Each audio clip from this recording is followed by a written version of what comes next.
ఏపీలో కూటమి ప్రభుత్వం అధికారంలోకి వచ్చిన తర్వాత దాదాపు 509 కోట్లతో పోలీస్ శాఖకు సంబంధించిన భవనాలను నిర్మించుకుంటున్నామని హోంమంత్రి అనిత అన్నారు. ఆంధ్రప్రదేశ్ రాష్ట్ర పోలీస్ హౌసింగ్ కార్పొరేషన్ చైర్మన్ గా కళ్యాణం శివ శ్రీనివాస్ బాధ్యతలు స్వీకరించారు. వారి కార్యాలయంలో ప్రత్యేక పూజలు నిర్వహించి అనంతరం కళ్యాణం శివ శ్రీనివాస్ బాధ్యతలు చేపట్టారు. ఈ కార్యక్రమంలో హోంమంత్రి అనితతో పాటు పలువురు కూటమి నేతలు హాజరయ్యారు. ఏపీలో కూటమి ప్రభుత్వం అధికారంలోకి వచ్చిన తర్వాతనే అనేక మోడల్ పోలీస్ స్టేషన్స్ ను నిర్మించుకున్నామని, మరో 179 కోట్లతో కొత్తగా పలు నిర్మాణాలు జరుగుతున్నాయని హోంమంత్రి అనిత తెలిపారు.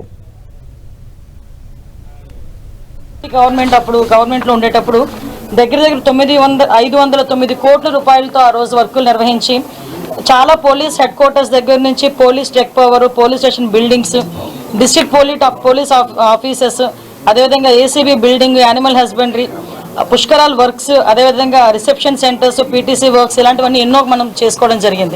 మన ఎదురుగా ఉన్నవి ఇక్కడికి మన గవర్నమెంట్ వచ్చిన ఈ 17 నెలల కాలంలో దగ్గర 170 కోట్ల రూపాయలు పెట్టి పోలీస్ హౌసింగ్ కార్పొరేషన్ వాళ్ళు కూడా ఈరోజు కన్స్ట్రక్షన్స్ కూడా చేయడం జరిగింది. గ్రేహౌండ్స్ కి సంబంధించి ఈ రోజు మనం కన్స్ట్రక్షన్ చేయాల్సిన అవసరం ఉంది. దానికి సెంట్రల్ గవర్నమెంట్ నుంచి ఆల్రెడీ మనకి ల్యాండ్ కూడా ఐడెంటిఫై చేయడం జరిగింది. ల్యాండ్ కూడా రెడీగా ఉంది. దానికి సంబంధించి 412 కోట్ల రూపాయలు పెట్టి ఒక గ్రేహౌండ్స్ మనం చేసుకోవాలి. ఈ రోజు వరకు మనకి ఏపీ పోలీస్ అకాడమీ లేదు.